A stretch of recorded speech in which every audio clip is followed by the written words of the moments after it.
Hi friends, welcome to ருசிச்சு சாப்பிடுங்க videos. நம்ம வீடியோஸை மொத பார்க்குறீங்கன்னா ப்ளீஸ் சேனலை சப்ஸ்கிரைப் பண்ணிவிட்டு பாருங்கள். தோல் உளுந்து உடம்புக்கு ரொம்ப நல்லது.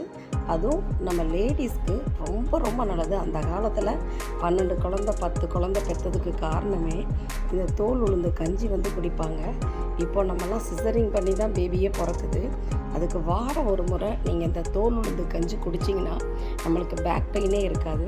அதே மாதிரி பீரியட் டைமில் வர பெயினும் நம்மளுக்கு இருக்கவே இருக்காது. இந்த உளுந்தங்கஞ்சி வாரம் ஒரு முறை குடிங்க.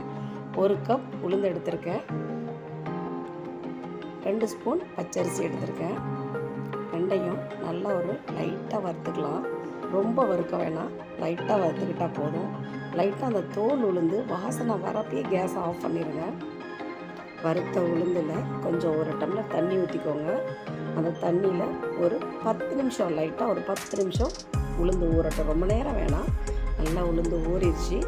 அதை இப்போ மிக்ஸி ஜாரில் நம்ம குறைன்னு அடிச்சுக்கலாம். ரொம்ப நேரம் ஊற வைக்க தேவையில்லை, ரொம்ப நேரம் ஊற வச்சிடாதீங்க. இது மாதிரி குறைன்னு அடிச்சுக்கோங்க. இப்போ ஒரு மண்பானையில் 3 கப் தண்ணி, அதாவது 1 கப் உளுந்துனா 3 கப் தண்ணி அளந்து ஊற்றுங்க. அப்போ கரெக்டாக இருக்கும், உங்களுக்கு கஞ்சி கரெக்டாக இருக்கும்.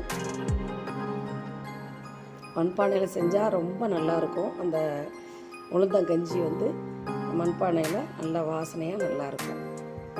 நம்ம அடித்து வச்சுருக்க உளுந்தை இப்போ கொதிக்கிற தண்ணியில் சேர்த்துக்கலாம். அந்த உளுந்தை நீங்கள் கொஞ்சம் கட்டியாக இருக்கும். நல்லா நீங்கள் இந்த மாதிரி கிண்டி நல்லா கேஸை சிம்மில் வச்சுட்டு நல்லா கரைச்சிக்கோங்க.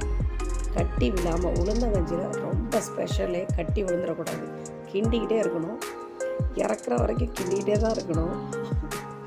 அப்போ நம்ம கையெல்லாம் ரொம்ப ஸ்ட்ராங்காக நல்லா ஹெல்த்தியாக இருக்கணும்னா இந்த உளுந்தங்கஞ்சி குடிச்சிக்கிட்டே இருந்தாலே போதும். நம்ம கை நல்லா ஸ்ட்ராங்காக இருக்கும். இந்த கையில் தான் நம்ம லேடிஸ் எல்லா வேலைகளும், வீட்டு வேலைகள் அத்தனையும் பண்ணுறோம். அதுக்கு இந்த உளுந்தங்கஞ்சி ரொம்ப நம்மளுக்கு உடம்புக்கு ரொம்ப ஸ்ட்ரென்த்து. அதனால் வாரம் ஒரு முறை இந்த உளுந்தங்கஞ்சி குடிங்க. நல்ல உளுந்தங்கஞ்சி இது மாதிரி வெந்து உங்களுக்கு தெரியும், பார்த்தாலே உங்களுக்கு தெரியும். நல்லா மல்லிகைப்பூ மாதிரி அழகாக உளுந்தங்கஞ்சி மலர்ந்துருக்கும், உங்களுக்கு அது பார்த்தாலே தெரியும். இப்போ உளுந்தங்கஞ்சி அந்த சிம்லேயே வெந்துக்கிட்டு இருக்கட்டும், லைட்டாக அதுலேயே தம்முலேயே வெந்துக்கிட்டு இருக்கட்டும். இதுக்கு இடையில் நம்ம வெல்லம் ரெடி பண்ணிக்கலாம். 1 கப் உளுந்துக்கு 3/4 கப் வெல்லம் சரியாக இருக்கும். தித்திப்பு கொஞ்சம் கூட வேணும்னா 1 கப் வெல்லம், 1 கப் உளுந்து சரியாக இருக்கும். நான் 3/4 கப் வெல்லம் எடுத்திருக்கேன். அதை தண்ணியில் கொஞ்சமாக லைட்டாக தண்ணி ஊற்றி, ரொம்ப தண்ணி வேணாம், சும்மா கொஞ்சமாக தண்ணி ஊற்றி அந்த வெல்லம் கரைஞ்சி வந்தால் மட்டும் போதும். சும்மா கம்பி பதம் அது அப்படியெல்லாம் இல்லை. அதை அதில் உள்ள டஸ்ட்டு எடுக்கிறதுக்காக தான் நம்ம அதை வெல்லத்தை இப்படி கரைக்கிறோம். இல்லாட்டி நேரடியாகவே போடலாம். இந்த மாதிரி கரைஞ்சி வந்தால் மட்டும் போதும். அவ்வளோதான், கேஸ் ஆஃப் பண்ணிட வேண்டியதான். இப்போது நம்ம ரெடி ஆகிட்டு இருக்க உளுந்தங்கஞ்சியில் இதை ஃபில்ட்ரு பண்ணிக்கலாம். வெல்லத்தை ஃபில்ட்ரு பண்ணிக்கலாம். அதில் உள்ள டஸ்டெல்லாம் அப்படியே வந்துடும். அவ்வளோதான், இதை வடிகட்டி எடுத்து வச்சுக்கலாம். இதில் ஃபைனலாக ஏலக்காய், தேங்காய் இதை தூவிக்கலாம். ஃபைனலாக இதை தூவிடலாம். அவ்வளோதான், சூப்பரான ரொம்ப ஹெல்த்தியான உளுந்தங்கஞ்சி ரெடி ஆயிடுச்சு. நீங்களும் ட்ரை பண்ணி பாருங்கள். லேடிஸ் மறக்காமல் இதை சாப்பிடுங்க.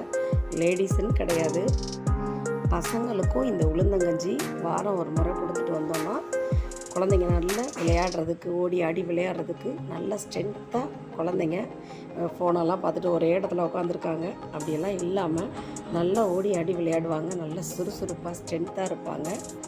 அதனால் இந்த உளுந்தங்கஞ்சி அவ்வளோ ஒரு ஸ்ட்ரென்த் உடம்புக்கு. அவ்வளோதான், ரொம்ப ஹெல்த்தியான, போன் நல்லா ஸ்ட்ராங்காக இருக்க சூப்பரான உளுந்தங்கஞ்சி. நீங்களும் ட்ரை பண்ணி பாருங்கள். இந்த உளுந்தங்கஞ்சை வாரம் ஒரு முறை சாப்பிடுங்க. இந்த வீடியோ பிடிச்சிருந்துச்சுன்னா லைக் பண்ணுங்கள், ஷேர் பண்ணுங்கள், கமெண்ட் பண்ணுங்கள். தேங்க்யூ.